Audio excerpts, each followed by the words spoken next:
Evening, everybody, and welcome to our Wednesday night HA Zoom series. Tonight we're talking, Does My Teal Support Terror?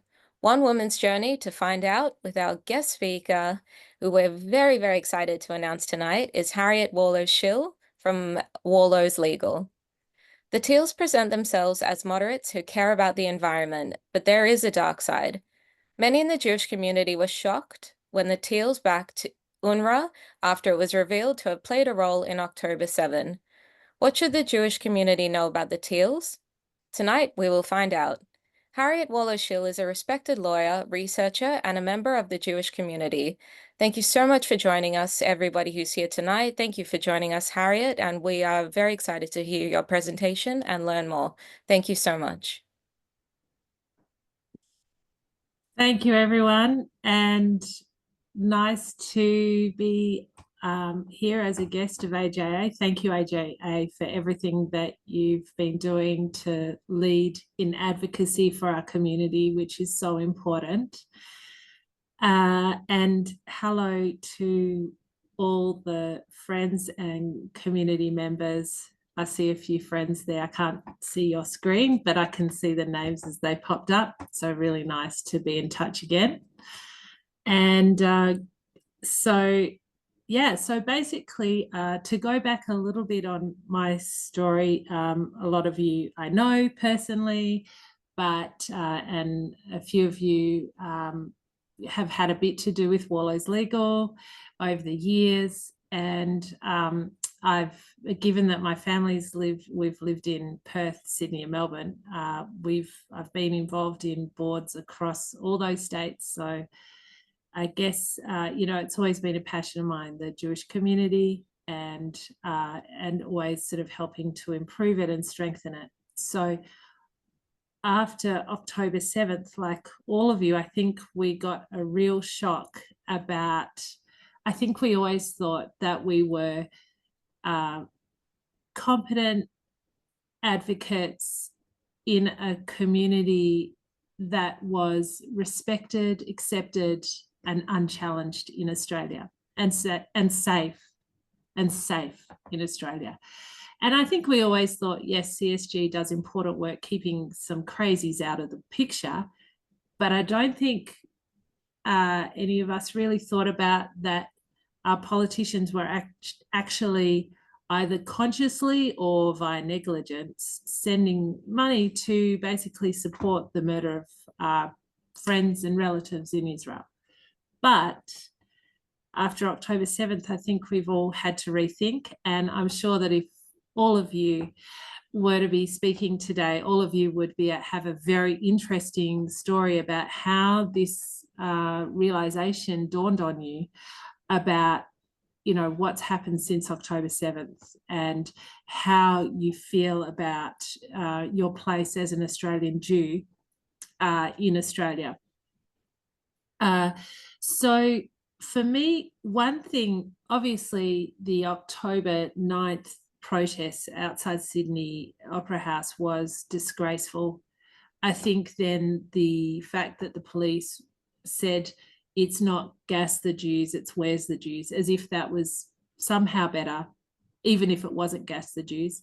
And I think that these sorts of events will always be those kind of moments where we all kind of slowly realize that we're actually in a different world than we thought we were, and that our community wasn't as secure as we thought it was. So one other thing that I noticed shortly after those events was the propensity for barristers to come out on LinkedIn and say things alleging that Israel was committing genocide. And we're talking, November 2023. And I think that then I noticed, as I was looking at these posts of my professional colleagues and thinking, this is crazy. How can you as a barrister come out and just make this allegation? Then I noticed that the posts were quite uniform in that if one person, it was almost like someone was telling people some people what to say, and they were saying it in unison to drive home a point and create a reality that was not based in fact. So, for example, there would be, you might recall the time when Ed Husic got up in Parliament and said he's not supporting the resolution condemning the October 7th attacks because there was the response to the Al-Shifa hospital, and Israel, bombed, that the allegation was that Israel had bombed the Al-Shifa hospital intentionally and created, I think they had alleged that there were 500 deaths at the time. And then Israel easily refuted that, showed that it was rubbish, showed that it was a Palestinian Islamic Jihad rocket that had fallen in a car park next to Al-Shifa hospital.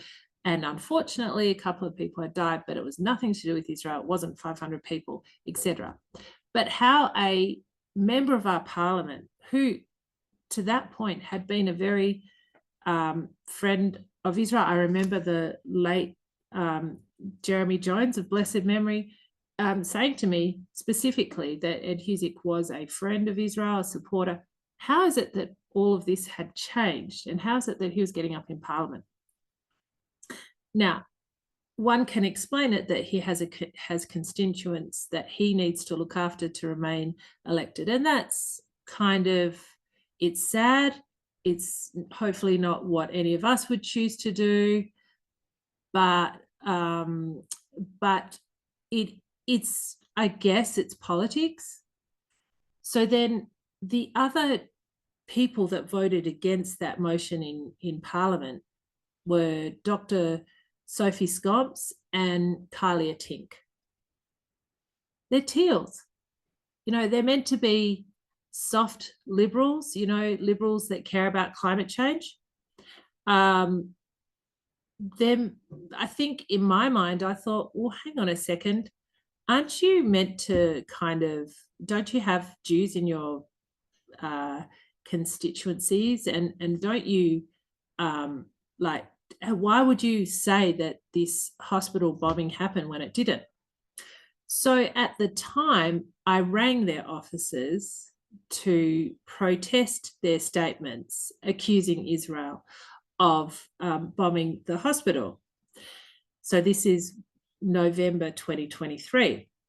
And I spoke to both of their office managers, and neither of either Dr. Scomps or Ms. Tink actually got back to me personally, but I registered with them my disappointment that they were proceeding on the basis of some very sketchy allegations against Israel made by a terrorist group, and preferring that to their official allies' account of events. And on that basis, they're not supporting emotion, I should say, noting the horrific tragedy that befell our people. And furthermore, as females, and having platformed on being, female members of Parliament, somewhat to a reaction of the whole Brittany Higgins scandal and the, I suppose, implied allegation of that scandal that women can be raped in Parliament and nothing will happen. And, having platformed on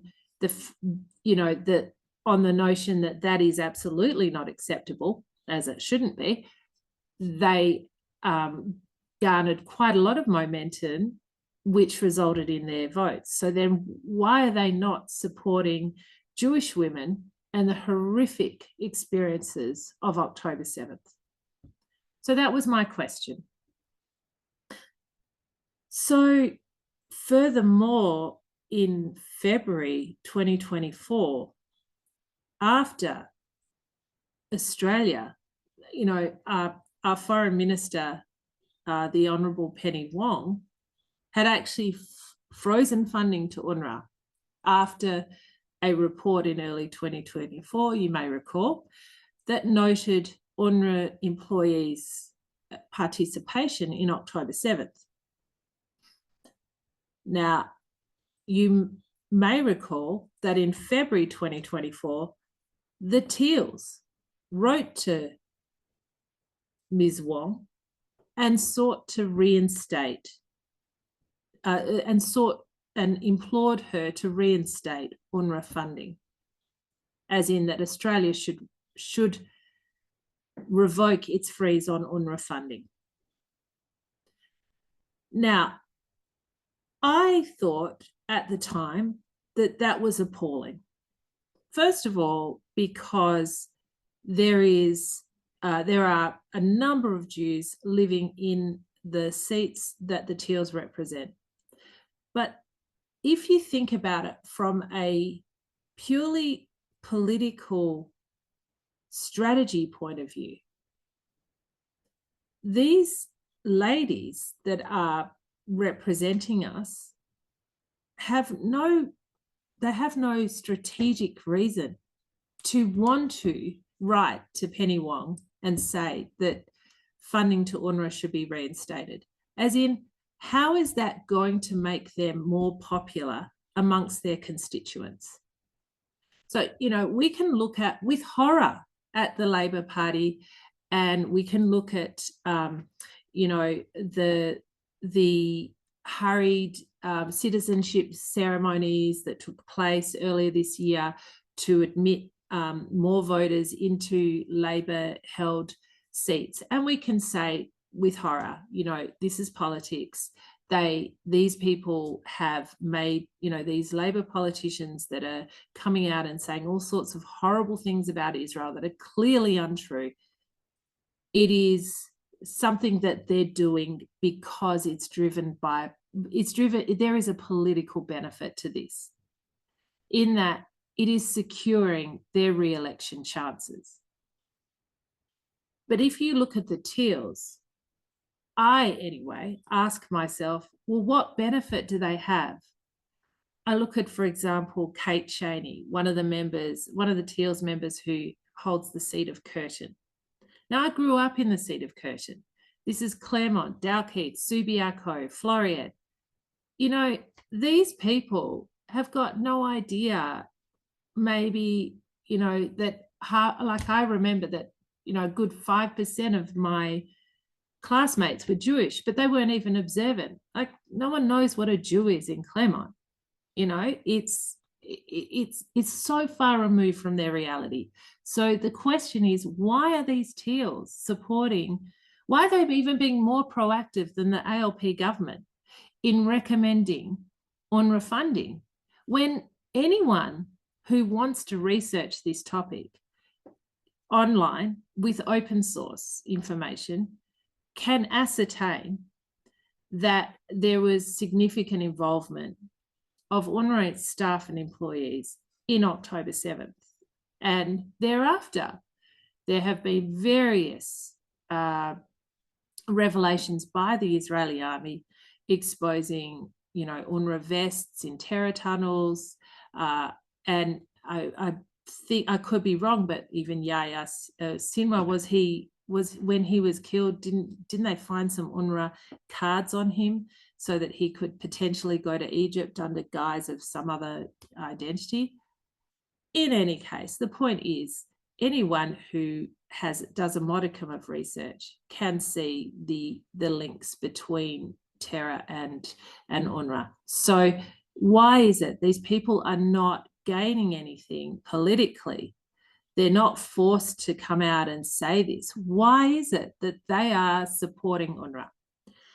So I wanted to assume, in Jewish law, we do this. We have to assume and judge favorably, right? So I wanted to, before talking about this, I wanted to put the Teals, wanted to put the information about UNRWA and Hamas links front and center, in a way that I knew that they definitely had received the information that showed these terror ties. So I made a booklet, and and it's we can send it out. I don't know if AJ, I'm sure, has a mailing list. Well, I know that because I'm on your mailing list, sorry. But yes, I made a booklet, and we can share it afterwards if you want. If AJ, if you feel comfortable, you can send it out. And this booklet basically is made up of a summary of information of how much money we have sent to UNRWA, and the ties and the evidence based on things like the UN Watch evidence, plus a very kind person in Efrat gave me an actual UNRWA school textbook, which I actually could review myself. So basically I made up a report and I took it to all the Teals, and I have made a little video about my experience and what's happened. So I'm going to share that with you in a little bit. However, what I want to do is then afterwards I'll take you through some of the basic facts of UNRWA, even though I'm sure a lot of you know a lot of this information. But I'm trying to encourage our community, particularly because a lot of us live in Teal held seats. I want us to really, I would love to see us come out and insist that that our Teals are held accountable for this position. There has to be political consequences. They cannot just run around supporting UNRWA and think that no one's going to question them on this. So really the point of what I'm hoping to inspire everyone to do is to please write to your Teal and ask them, do you support terror? Because if you don't, why are you still supporting UNRWA? So one final thing before I share the video. So this video is made up of what I did was I made a booklet, got it printed. I'd like to acknowledge also Kaylin Macbeth, who works for me, who put together the booklet for me. And basically we delivered it to all the, I delivered it with other staff members from Warlow's Legal to all the Teals. And in the case of Zoe Daniel, I went to her Bowls Club get together about 3 weeks ago. In the case of Monique Ryan, I went to her listening post outside Toorak Station. In Sydney, I delivered the UNRWA booklet directly to Dr. Sophie Scomps directly at her office. I left copies at Allegra Spender's office and Zali Stegel's office and Kate Cheney's office. So that's what I did. We then emailed them. We also emailed Penny Wong and Anthony Albanese. As a result, 2 days after delivering this package, I was very happy to see that Allegra Spender had made an announcement through the Jewish News that she was no longer supporting funding for UNRWA. So I was very, very happy about that. I don't know, obviously, if our booklet made a difference, but wouldn't that be great if it did? We can claim victory if we want.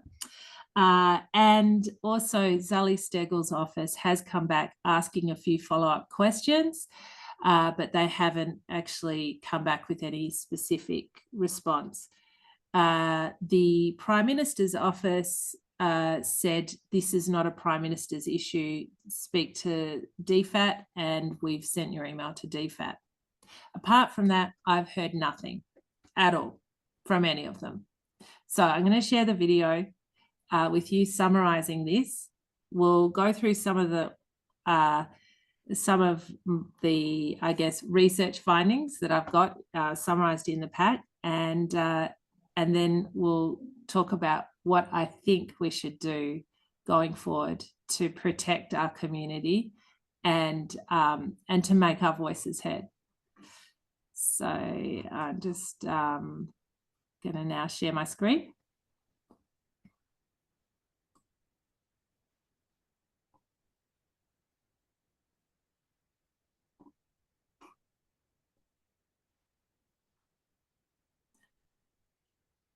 Okay, and if anyone has any social media video making skills, this video was put together by Elisa Steinberg in my office, and I'd like to congratulate her because I have no idea how she did this. But if anyone also would like to help us make some videos and YouTube shorts to help push this campaign, I would be really grateful. But we're, doing our best, so hopefully it's good enough. Here we go.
I've been really concerned about the Teals' position on funding UNRWA. UNRWA is the United Nations agency that is meant to look after Palestinian refugees. However, there has been a mounting amount of evidence to show that UNRWA is not looking after Palestinian refugees, but instead educating and inciting terror. They are also known to have housed hostages, Israeli hostages in Gaza, and they have housed a massive data center for Hamas. The evidence showing the ties between Hamas and UNRWA is irrefutable. Many UNRWA workers participated in October 7th. But beyond that, UNRWA regularly publishes school materials to educate Palestinian children, and those school materials incite hatred. That's all they do. They don't educate these children to have a better life, to grow up and be a professional, to achieve their dreams. No, these children are raised simply to hate Jews. This is a terrible way of life. It is absolutely against every sense of humanity, and it certainly isn't something that Australia should be funding. So 2 weeks ago, I sent a booklet. I personally delivered a booklet, this booklet, to every single Teals office because I felt it was really important that they all knew exactly what was going on with UNRWA. Let me show you this publication. Here I say that in 2024, we funded $20 million to UNRWA. That could have built 100 to 150 affordable housing units. It could have built public parks and urban green spaces, or it could have delivered environmental conservation projects, which is what the Teals are platforming on. They say that that is what's most important to them. So why are they diverting money to UNRWA? Next, I go into who are we paying to teach Palestinian kids? And we can see here that the teachers employed by UNRWA have all got very serious links to terror. I go on with further examples, all drawn from facts, all drawn from open source information. There is nothing here that is imagined. This is all by the admission of the teachers themselves. Now, I ask, what are we paying to teach Palestinian kids? And you will see that there are a series of cartoons and other extracts that I've taken from a school book that I managed to obtain that is published by UNRWA in the Palestinian territories. And you will see that children as young as 8 or 9 are exposed to extreme violence. Nothing that would be acceptable in the Australian school curriculum. They're exposed to extreme violence and an incitement to absolutely hate Jews. It is taught to them as their highest duty to murder Jews. And in fact, part of their education is celebrating people like this lady who was responsible for the murder of tens of innocent Israeli school children. I then published, again, using open source information, I found these links. I then published a series of ties between UNRWA officials and Hamas. One particular, and you can see here in this page. If you're interested, I can certainly email or WhatsApp you a copy of what I sent to the Teals, and you can decide for yourself how based in fact my report is. But I would say this, there have been countless meetings, as you can see, UNRWA officials with Hamas officials, regularly, for years and years. This is just not an organisation that is about meeting the mandate of the United Nations and seeking peace in our times. This is an organisation that simply seeks to promote hatred. And again, the ties go on and on and on. The links between Hamas, the people in red, and UNRWA, the people in blue. They work hand in hand. I then specify in detail what UNRWA employees' involvement were during the October 7th terrible attacks. They dragged a dead body of a poor, innocent Israeli civilian into Gaza. Why? This is a sick act There's one thing to murder someone, but another to deny their family the ability to bury them and say goodbye and have closure. The psychological torture is just horrendous. So I have got here a long list of everything that UNRWA did during the October 7th attacks and thereafter to support Hamas. It's estimated that 1,200 UNRWA employees are Hamas and Palestinian Jihad operatives. This is not a credible organisation, and this is not something that we should be funding to the tune of $20 million a year. So, in conclusion, I have here a summary. I've delivered it. I hope that the Teals respond. I hope that they come back and they say that they are not going to fund terrorism any longer. That's what I hope. But if I don't hear from them, then I want to make this campaign public. Please help me. Please, let's stop Australia funding terror. Thank you.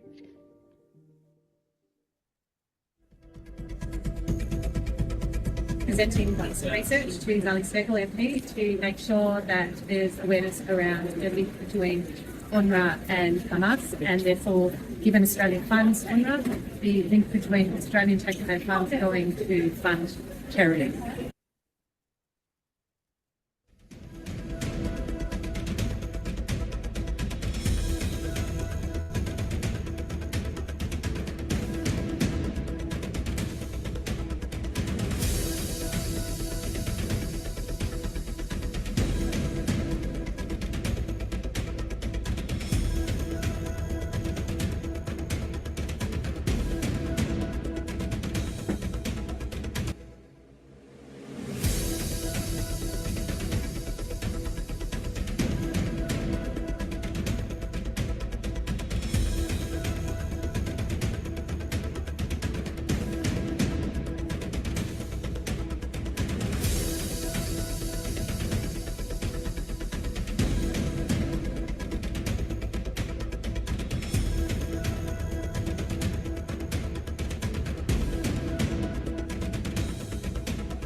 Thanks, guys.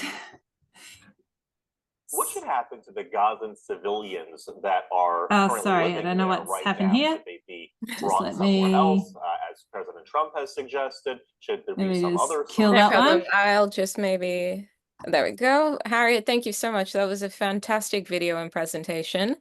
We'll now go to our president, Dr. David Adler, for a quick announcement.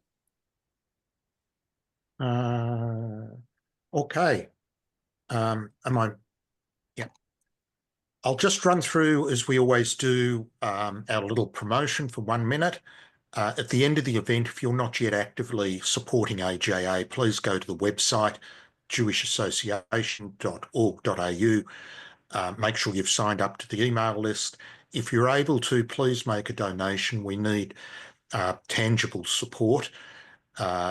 And we rely on that. There's a lot of overheads behind the scene.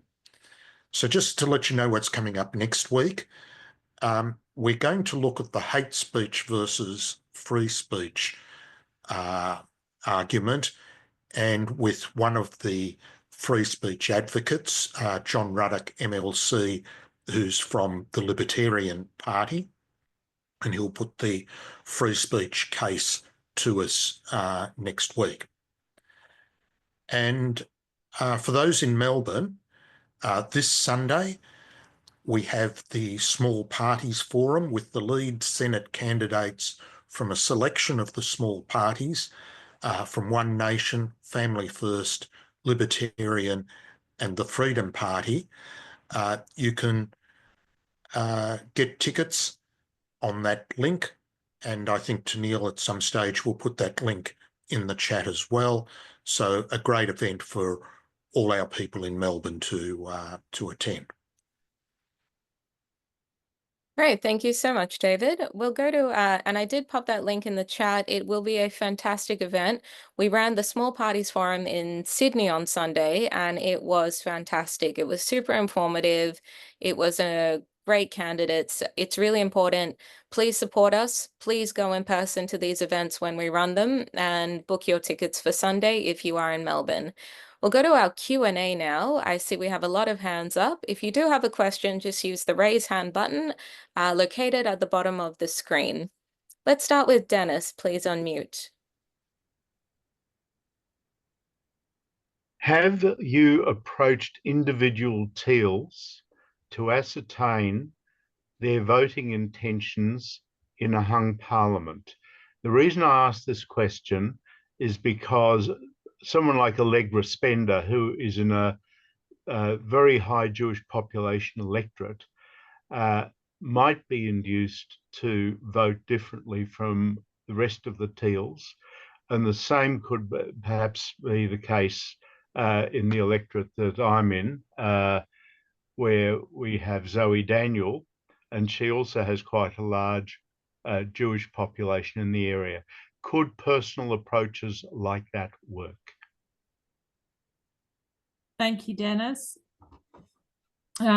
When you say voting intentions, I have kept my canvassing to one issue, and not even just say broadly Jewish community or support for Israel. I've kept it to one that I think should be a no-brainer. We shouldn't be sending $20 million a year to an organization that supports murdering people. That just should be, you know, a non-starter. So the reason why I did that and kept it so narrow, and you'll see, you know, why did I spend time actually personally approaching them, was exactly that. I want to give them the opportunity to be able to say, yeah, you're right, I don't support an organization that is going to use Australian taxpayer funds, likely to continue to develop relationships with terrorists and encourage publishing school books that encourage murdering Jews. I mean, you know, it's obvious. So, and yes, I did approach each of them. I went to Zoe Daniels' Bowls Club get together. She has, if you go on their websites, you'll see they have listening posts, they have get-togethers, and you can go there and you can go and speak to them. So I did go to her Bowls Club, and I did ask her the question, you know, and I actually also asked her, would you please wear a hostage pin? Here's a hostage pin for you. And I gave her one. But first of all, I haven't seen her wear a hostage pin since. And second of all, despite being asked to respond to this booklet, you know, summarizing all the information, she hasn't responded. So this is, I guess, why I really wanted to discuss this with everyone tonight. I feel like we should all be trying to speak to these Teals, and we should be saying to them, you know, if you want us to vote for you, then at least behave logically and commit to not supporting an organization that has demonstrably supported terror and murder, especially of our own, you know, of Jewish people, but more broadly, really, Israelis, Druze, Bedouins, whatever. They don't care who they murder. They're just, but their obsessive hatred is the hatred of Jews when you look at their school book.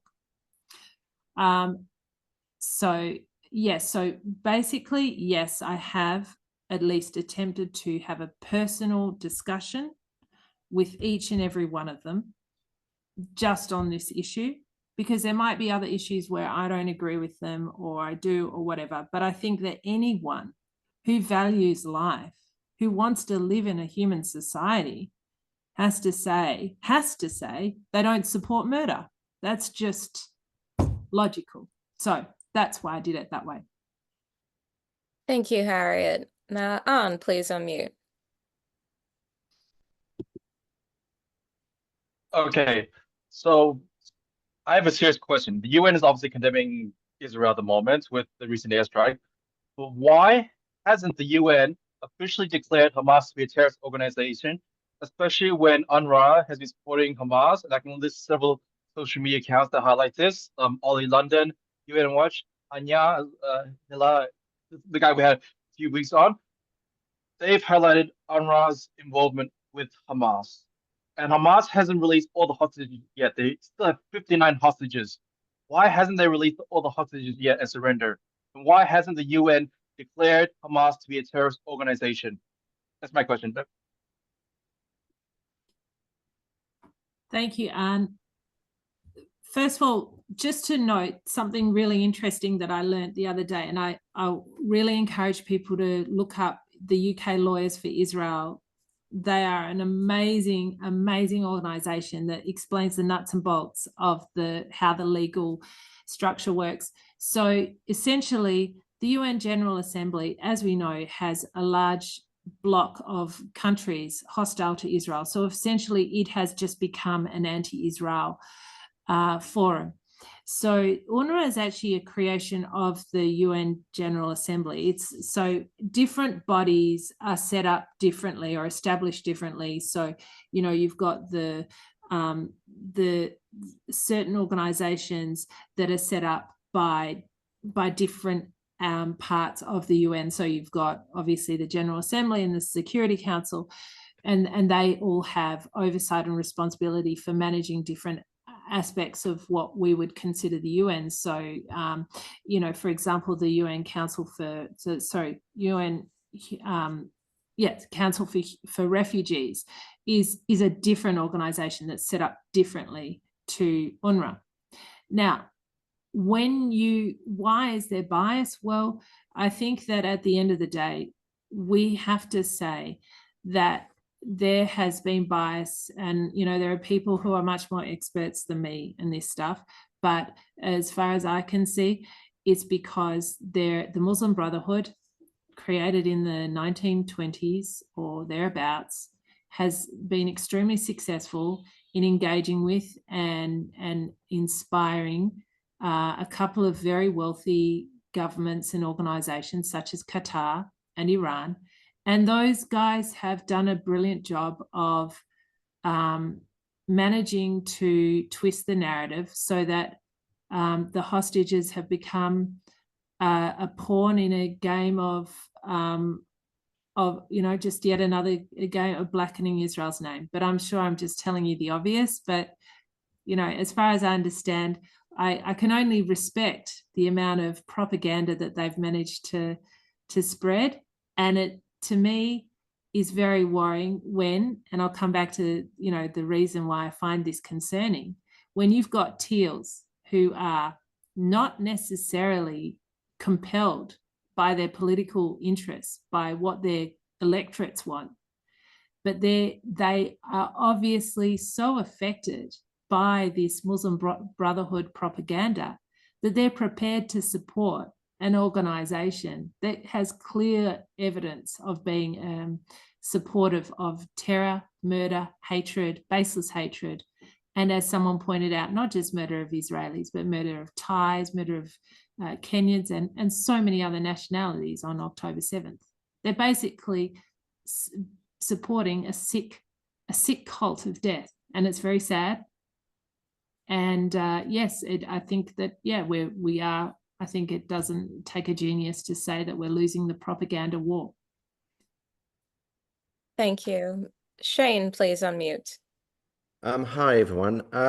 These are more just comments, but I can see there's a few of us here from Goldstein on the call that helped Tim Wilson a lot. We actually have a Facebook page blocked by Zoe Daniel because when you ask her questions that she doesn't suit her narrative, i.e. her voting record with the Greens or UNRWA, she actually blocks you on social media and deletes your comments. So there's many of us in the community who have been blocked. The other thing is also, I actually sent her an email because this is what she blocked me over. I sent her an email about 6 weeks ago. Does she still, knowing what we know today, support her decision or stand by her decision to co-sign that document last year to reinstate funding? And she said she does. She's done all this research, she wrote, and there's no other credible organization, even though in my question I wrote that 90% of the funding actually lands in the hands of Hamas. So she still stands by that. Now, on Sunday in One Voice in Melbourne, she was handing out a brochure, Jewish Australians Deserve Safety. Here's what I'm doing. So this is in response to her voting record, which is out there at 81% supporting the Greens. She's trying to turn the tables around that she supported, that she supported the coalition who have brought more than she's voted with the Greens, but in fact, the coalition has brought 131 motions compared with 43 from the Greens. So she's trying to turn that around. And so we're constantly trying to debunk them. Some of us are writing on social media, like I write on Substack, various things, and the AJA has actually kindly posted a few of my pieces on social media. So we need to get around that in that kind of way. But it's important for us to get involved with our communities, whether it's in Wentworth or Kooyong or Goldstone, largely. I'm sure there's others, but get involved so that we can get rid of these teals. Can I respond to that, Yes. Shane? First of all, thank you. And I want to share a couple of things. First of all, Zali Steggall did respond with something similar, and we sent her to the COGAT website, which is a really great resource for anyone wanting to have fact-based, oh, I did my research kind of stuff. Does everyone know what COGAT is? If not, we'll maybe with the UNRWA, maybe with the PDF version of the booklet that I gave to the Teals, if AJ is kind and comfortable enough to send out, I can send you the link. Basically, it's the humanitarian efforts of the IDF, and they publish statistics of which organisations do the most within Gaza, and the top, UNRWA doesn't even make the top 6, okay? So from a statistical point of view, their argument, oh, well, UNRWA is the only, that's something that Zoe says. She says, UNRWA is the only one that can do it. I've done my research. Well, no, she's not even, that no one doing research could walk past the COGAT clear statistics on how many trucks are picked up by what organisation and where. That's our point of knowledge. I don't know what other point of knowledge you'd get. Where else are you going to go? The COGAT is the one that actually hands over these aid trucks to different organisations. So when I believe that is a smokescreen, I don't believe it's an adequate answer to say, oh, I've done my research and UNRWA is the only viable alternative, because demonstrably on the facts that we all have, again, just on websites, if we just go to gazaaid.gov.il, you will see there, Zoe, that UNRWA doesn't even make it into the top 6 of aid providers. Okay, so that's number one. Number two, when I went to the Bowls Club, I went with an Israeli staff member of mine, and she actually burst into tears afterwards because it was scary. Because I got up and I said, here's a hostage pin, please wear it. I'm really concerned about UNRWA. Here's a booklet. I prepared it for you. Please consider it, blah, blah, blah. First of all, she says, well, she said the same thing. I've done my research and UNRWA is the only way. Now, I had no opportunity to respond to her there, but she went on about that then. And of all the Teals, I believe that she is the most vocal in supporting UNRWA, and she pretends, or at least in my view, she presents herself as if she's speaking with facts, but when you press her on it, she doesn't actually have any facts whatsoever. She just says, I've done my research, or I know, I've spoken to many people. Well, what do you mean? Who have you spoken to? Have you spoken, have you even gone? You could just go down, you could go and have a look at the Keren Shalom crossing if you wanted to, and you could look at the trucks yourself and you could see where they're going yourself. And you can see that UNRWA has no significant part in this whatsoever. Okay, so I just wanted to say that. The other thing I wanted to say is that the response, she said something, oh, I'm very concerned about the starvation of Gazans. Now, first of all, that again is ignoring evidence. There's been adequate amounts of evidence published. And if anyone wants it, send me a message on LinkedIn and I'll send you the links to this information. But basically, there's lots of facts about how they're getting 3,000 calories a day. And there are lots of ways in which that has been established through credible third-party research. So if we're talking facts, for someone who presents as so fact-based and and well-researched, well, don't then come out and just say Gazans are starving, because it's not true. It's not true according obviously we could all just let's assume for a second that the Israeli army is evil. God forbid. But there are third-party people assessing this and saying there is no famine. So why are you continuing saying that when facts say most likely explanation is there is no famine? However, the worst part was the people in that room, mainly Australian, as in ethnically Christian, retirees, the resounding applause she got when she said, and I'm most concerned about the famine in Gaza, and the sort of, that kind of hostile feeling when you know that everyone in the room hates you. Well, that's how I felt. And she didn't just say it once or twice. She went on like 3 or 4 times talking about this. And every time she made that allegation that somehow Israel has, engaged in, she didn't say genocide. She wasn't going to say that. But she hinted at it. She implied it in a number of statements, and she would not, and the crowd loved it and they swallowed it up. And that's really scary for me, because it's one thing when you've got it's sad that you've got Islamic communities that believe this rubbish, but when you've got, it's sort of infecting the rest of the population. And I believe that the Teals are helping promote this, and that's why I am so concerned, because for average Australians to believe this rubbish is so sad when really Israel's fighting a war for them to be safe. Anyway, we all know that. I hope I haven't gone on too much, but yes. Thank you, Harriet. Alan, please unmute. Thanks, Teal, and Harriet. Thank you for all your work. At the last election, a lot of people obviously voted for the Teals, which I have to say surprised me, especially in a seat held, for example, by someone with the profile of Josh Frydenberg. So firstly, what was their appeal, do you think? And following on from that, is there any indication that many of those people that voted for them would now feel betrayed? So if so, do you see this love affair going sour and the Liberals regaining some of these seats? So I'm an average person, just like you, Alan. Well, you're not average, I'm average, but in that I'm not a experienced political commentator. I'm a mum, I run a law firm, I do my thing. I am involved in the Liberal Party. It's a family thing. We've always been involved, and I guess I sort of kept it going, and for good. I'm always happy I am part of the Liberal Party, so I'll just put it out there.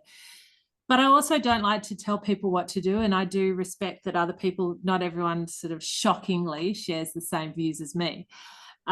So I can, with saying all that, I just wanted to say that my approach is to try and be fact-based and to present facts for people, and not be like, oh, well, I don't like the Teals because I don't like their look of their face or whatever. But I do think a couple of factors. I think the Brittany Higgins scandal and the way that the CEO of Australia Post was dealt with, by the way that those scandals played out, I think, first of all, got a lot of professional women offside.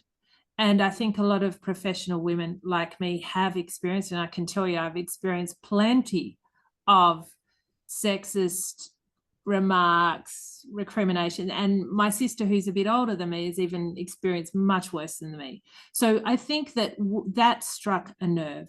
So to see competent, professional looking women going for it in their, in a political sense, and having achieving something, I think was attractive for professional women, because in some ways, they, the people that are expected to raise families, pay taxes, keep a family together, get dinner on the table, and maybe they just got sick of being taken for granted by the Liberal Party. So I think that that's one thing. And I think the other thing is concern for the environment. Obviously, we had the holder hose comment, which just would have been absolute death if it hadn't been for COVID. But I think it did linger on. So you know, and again, I'm going to be full disclosure here. You know, I had for a while a carbon neutral certification in my office. I am very sort of concerned about the diminishing amount of biodiversity and other climate issues. But having said that, I think that nowadays, now that the cost of living is such a huge issue, I think that's also receding. So I think that, you know, the things that put Teals into power are to some extent receding, but it was interesting actually to go to these seats where the Teals are, for example, the Northern Beaches, Sydney and Curtin, their cost of living is not a concern. It's really not.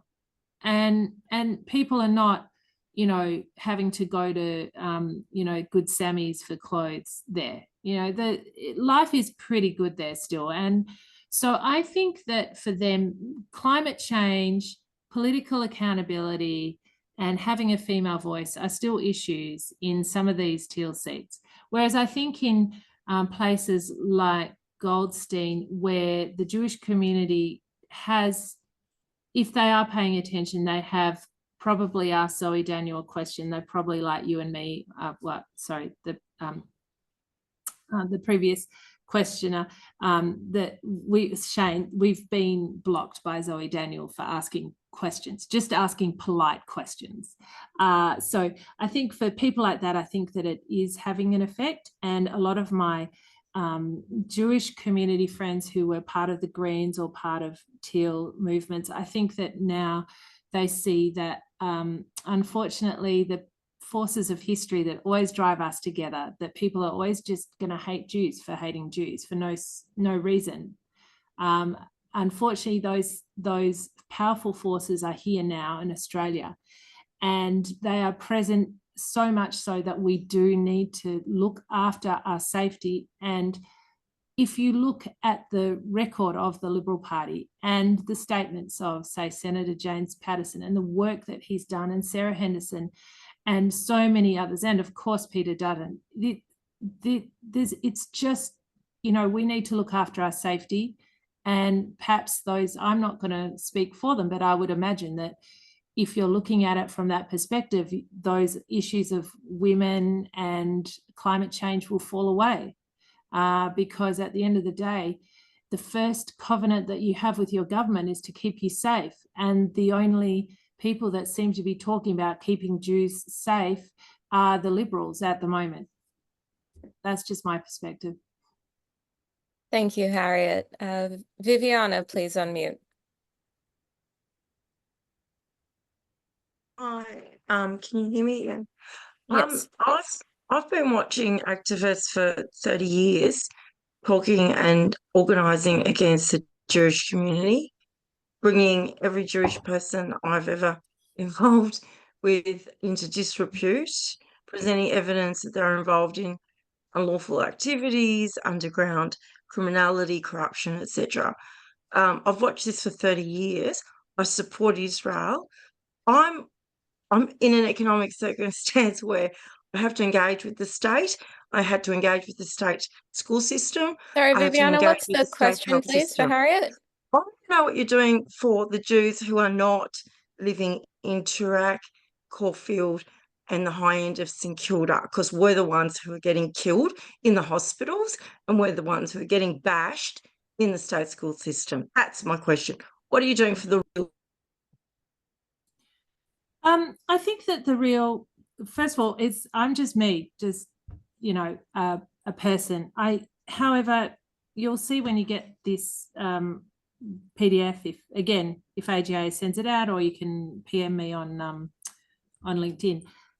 I've been researching anti-Semitism through corporate structures and who's funding it and why for the last year and a half.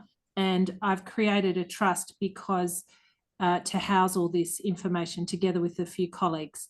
And we've now got quite an extensive library. For any lawyers out there, I estimate I've done about $30,000 of searches, and each company search is about $20. So you can imagine how much I've searched.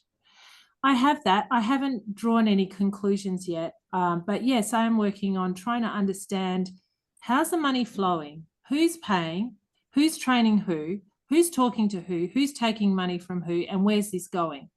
And yeah, so look, it is, first of all, I'm not a politician. I'm not anything. I'm just me. I'm just a Jew concerned. And I just happen to have a problem sleeping knowing that I don't feel Jews are safe in Australia. So that's really just me. In terms of what I'm doing, well, look, I feel like it is of key importance that the Liberal Party wins the next federal election for the safety of the Jewish community. I think that everyone has to be real about that. Whether we all have other, emotional attachments to other parties or not, at the end of the day, the only ones that are looking after our safety are the Liberals. So yeah, by unseating the Teals, well, by making people aware enough to make the decision on their own to not support Teals that are supporting terror, then yeah, I hope that they will receive some consequences for not supporting the Jewish community. In the case of Allegra Spender, she turned around and she said, I'm no longer supporting UNRWA. And that's to be commended. So, but overall, on a macro level, I believe that I pray that we get a Liberal government in a few months, because I am terrified personally, having looked at some of these structures and how much money is going to charities that seem to have links to, the Middle East and seem to have links to fund terrorists. I don't want to talk about it publicly yet because I want to be really sure of my facts when I talk to you about it. But when I look at it, it looks like there's a lot of money behind unstabilizing Australian democracy, and we are the first heads on the block, and we just have to be real about that. So I hope that answers your question. Thank you, Harriet. We've got time for one more quick question. Richard, please unmute. Hello, my question really was firstly, it seems to me that the government is funding terrorism, and I thought there was a law against that. So what sort of legal actions can be taken against the Teals, the government, on these issues?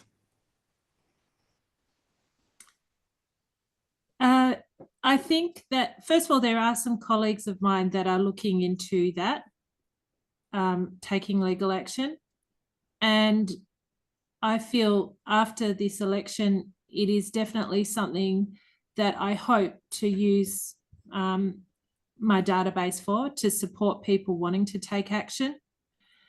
I'm collecting, as I said, a massive amount of information we've collected and researched, but we haven't quite summarized it all yet.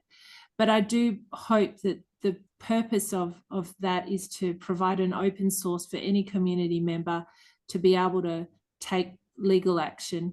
And yes, as I have capacity, I will also hope to be taking action against university lecturers inciting hatred, against universities supporting university lecturers inciting hatred, against politicians supporting funding terror.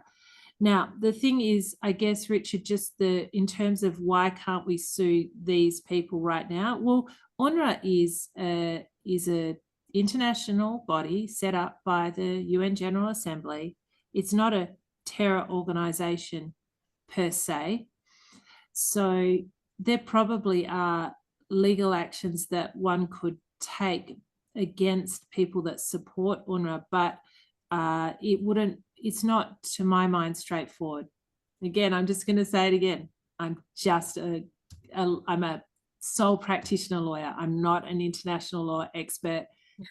I hope that there's somebody out here on tonight's Zoom that is an international law expert that would be willing to take these sorts of actions, because I think that we should be directing our energies to do things like this. But the first thing I think we should be doing, the first thing, is to make sure we get a Liberal government. And I'm saying that, as I said, I am a Liberal Party member, and I guess I would feel as excited about a Liberal Party government coming into power as someone would if, you know, their favourite team wins the grand final, AFL grand final. I hate AFL, but you know, that's how I feel. Like, I love the Liberal Party, but it's not that. That's not why I'm saying it. I'm saying it because the community is vulnerable to attack, and our government is not doing enough to protect us, I should say. They're not doing enough to support us. They're not saying what should be logical. They're not saying we shouldn't be funding UNRWA. For heaven's sake, I got this research from open source information. How much information do they know what's going on that we don't? And they're supporting it. So yes, I'm worried about our community's safety. And for that reason, I think all of us should put in 110% to make sure we get a Liberal government. Do whatever we can to get a Liberal government this time around.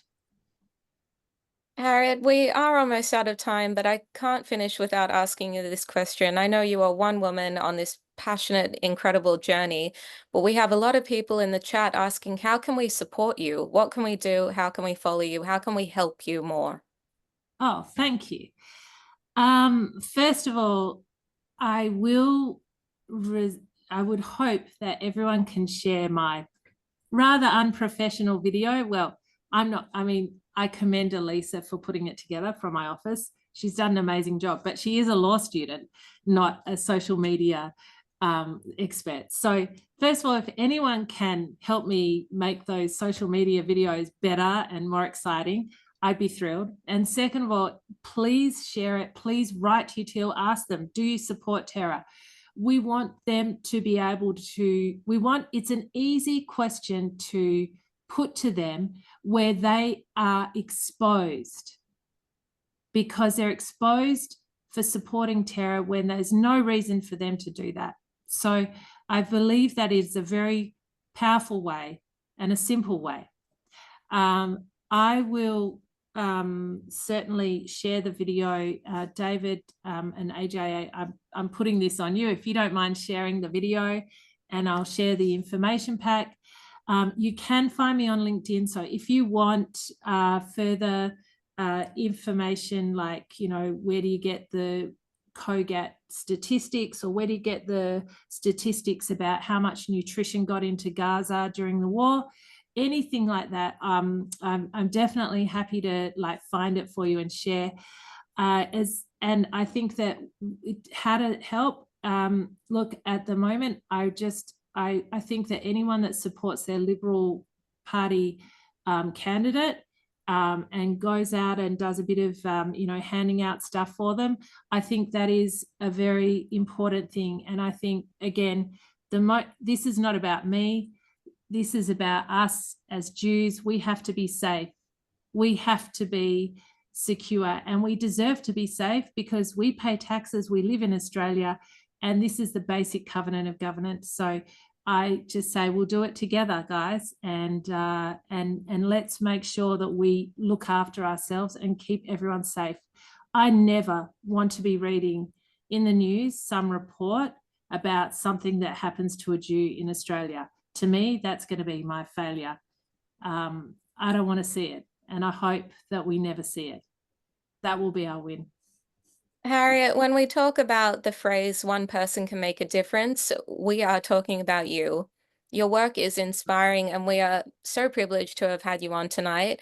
It's amazing when we have our guests on tonight that I can see that the people watching are so passionate and engaged when we're having these sessions. Thank you so much for giving us your time. Thank you for all the hard work you are doing. It is really making a difference, and we look forward to supporting you and having everybody here support you as much as they can and the journey we're going through. I'll remind everybody this was recorded and will be available on our YouTube channel. It will be replayed on J-Air tomorrow and will be available on our Facebook page. Thank you so much for joining us tonight. Please, if you're in Melbourne, go to that event on Sunday. That's our Small Parties Forum on Sunday evening, starting at 6:30 p.m.